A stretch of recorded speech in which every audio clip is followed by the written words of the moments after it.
humanity survived.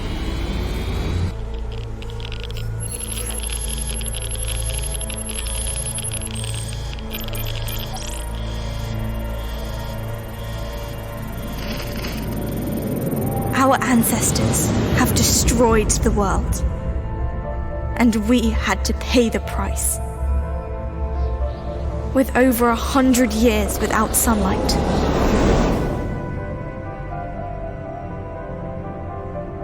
but we have prepared ourselves for our chance to make things right.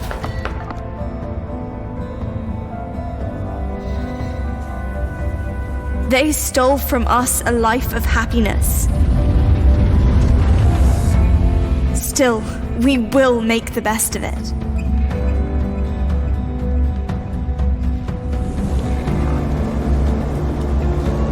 Even though Mother Earth is grim and tainted,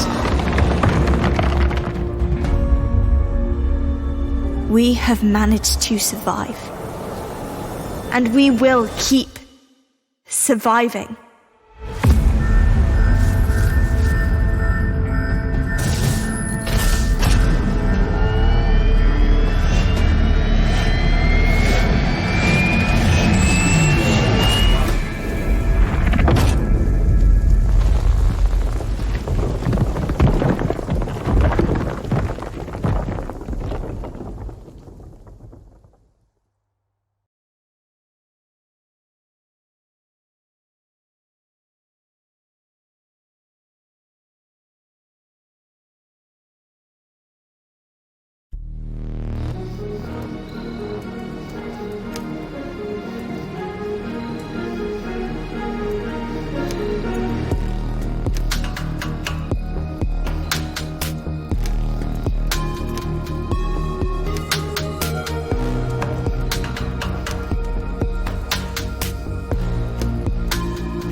We finally left the Endzone. Just look at this beautiful scenery. It's marvelous, even though it's a bit different from what we had pictured. We were able to secure a few basic resources and are storing them in our bus. I'm glad we prepared ourselves well for this kind of scenario, especially since our inventories in the Endzone ran low. Don't forget that if you need additional information, you can look at our survival guide at any time.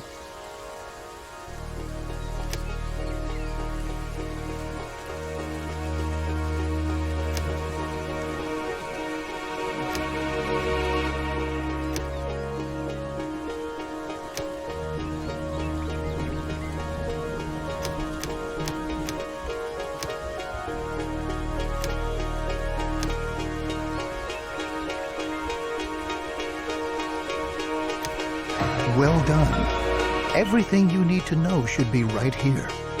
I think the time has come for us to at last build ourselves a new home here. Before we can construct buildings at all, we have to assign the profession builder to several settlers so that they can take care of construction contracts.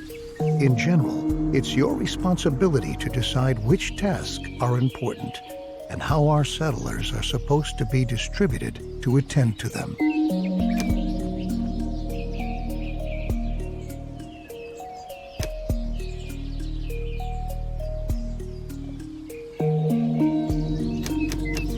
All right, your builders will be ready as soon as construction contracts have been issued.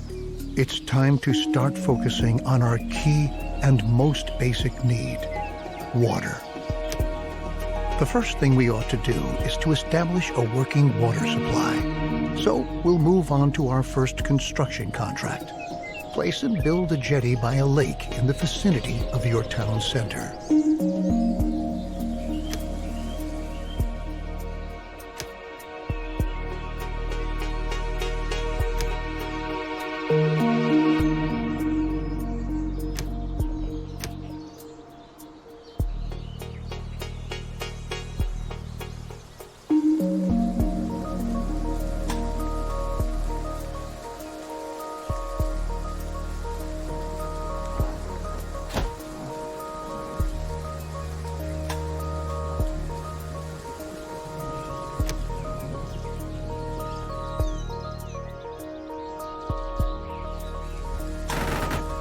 Very good. The jetty was completed as planned. Now we have a place where we can collect water. There are other possibilities to gather water too, but the jetty is the simplest and most cost-effective method. We can obtain and store water from different sources, like a jetty, rain collector, or well in the cistern. The cistern should always be in close proximity to a water source so that our water carriers don't have to walk too far.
Great. We have now installed a working water supply, and water is now transported from the jetty to our cistern. Consider hiring more water carriers if you don't have enough settlers available. You can never have enough water in storage. Now we should focus on food production. It's important to ensure the supply right from the start.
Good work. We've now taken care of our basic supply via food and water. Make sure you have enough food and water on hand at all times, especially if you want to upgrade your settlement. A population that grows too fast can quickly unbalance your food and water supply, bringing major difficulties for you if you don't watch out. Crops are another excellent way of getting food, because they constantly grow as long as the soil is moist enough. Each seed has different yields and growing times. This means that it could take some time until your field is ready to be harvested, in contrast to your fishing hut, where production can be right away.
looks good. Remember that we need the widest variety of food sources to stay healthy.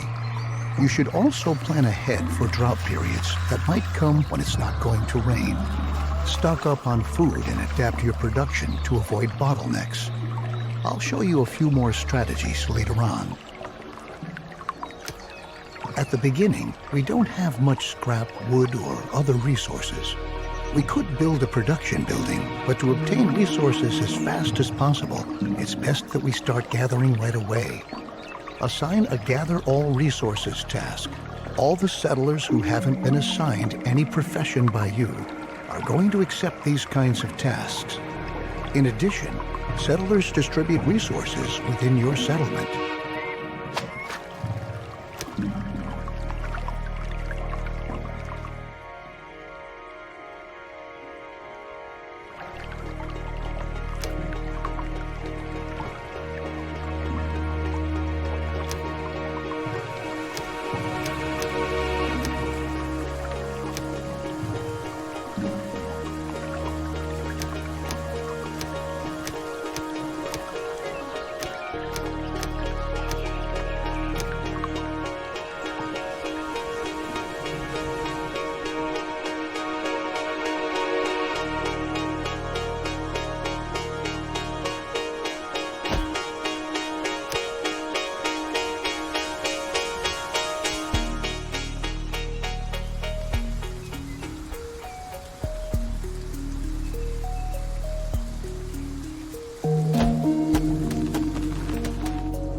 Since we now own plenty of resources, we can start to build a real production building. Then you don't have to always make efforts by hand that collecting is taking place. Production buildings are not only easier to manage, they're also distinctly more effective than simple tasks. Don't place production buildings too far away from your settlement. You'll be able to change their working area at any time later on. Right on. The best thing for us to do now is to build a forester's lodge to automate our supply of wood and make it more effective at the same time. Foresters are not only able to chop down trees, they reforest areas with trees as well.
Good job. You might want to change this building's working area later on to tell your workers where they should get their wood from.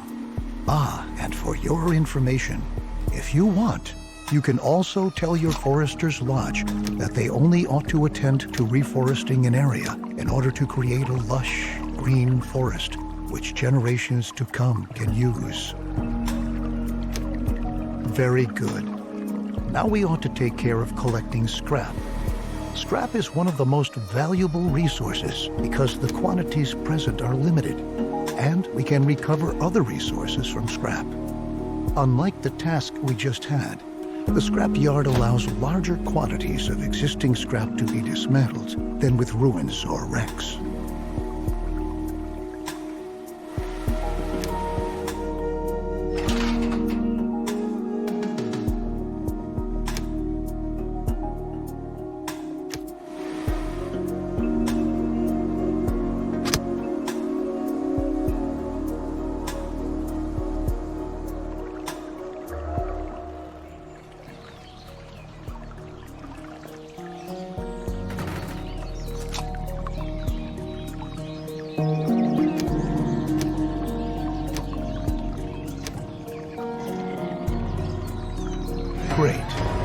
You can change the working area for the scrapyard, too. We can recycle scrap into 4 additional resources: cloth, metal, plastic, and electronics. We'll do that shortly, but for now we ought to take care of your settlers' needs first. Our people want a place to sleep and live. Cabins fulfill their need for safety and privacy and increase the confidence of their inhabitants. In other words, building cabins increases their willingness to start families and reproduce, if you know what I mean.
Besides cabins, you can also provide sturdy houses and shelters as housing. Sturdy houses withstand sandstorms better and have an increased storage capacity to boot. Children living in houses gradually fill up the house's stockpiles. Settlers do not reproduce in a shelter because they lack privacy. Let's return from our excursion into housing and refocus on scrap. With the help of a recycler or refinery, scrap can be sorted into 4 different resources. A recycler always takes scrap apart, 1 resource at a time, while a refinery automatically produces all 4 resources. To start off, you should build a recycler and produce cloth.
You can instruct your recycler to produce a different resource at a time. It's important that you focus on the resources you really need, at least in the beginning. Cloth and metal look like good options if you want to equip us with protective clothing and tools. Happy settlers are industrious settlers. That's why we ought to look after our people and protect them against the surroundings and dangers, like radiation. So let's start by transforming.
categorize environmental radiation into 4 levels: no radiation, low level, medium level, and high level radiation. The radiation changes constantly and is influenced by weather and contaminated rain. Protective clothing helps to protect us against this kind of radiation, but it takes a while before it's produced. And production relies on a steady flow of incoming resources. Try to establish production chains at an early stage and start to stockpile goods so that some are always on hand. The tools we brought along from the Endzone are slowly but surely running out. So now, let's focus on manufacturing new tools. The tools will help us to work effectively. We'll need metal for that, so we'll prepare for production by building another recycler, which we'll commission to recover metal from scrap. After that, we'll need a workshop to enable the manufacturing of brand new tools.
With our lovely new tools, we are now prepared to work effectively.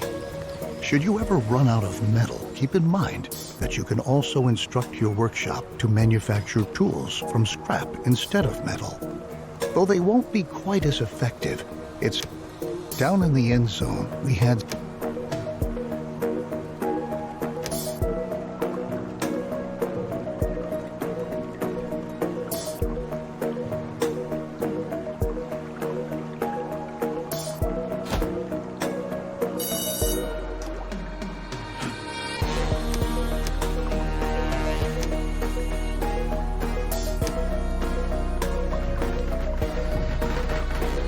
perfect. Besides the fact that educated now that our pop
very good.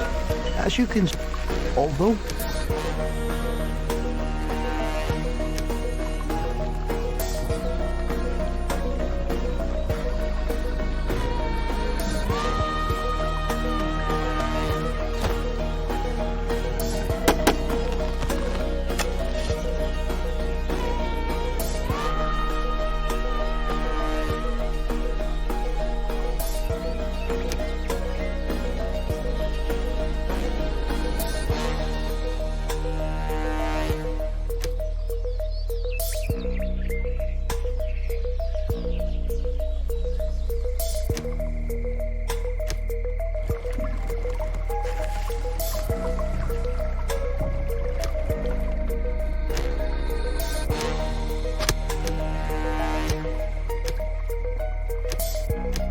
the orchard has our gatherer's cabin.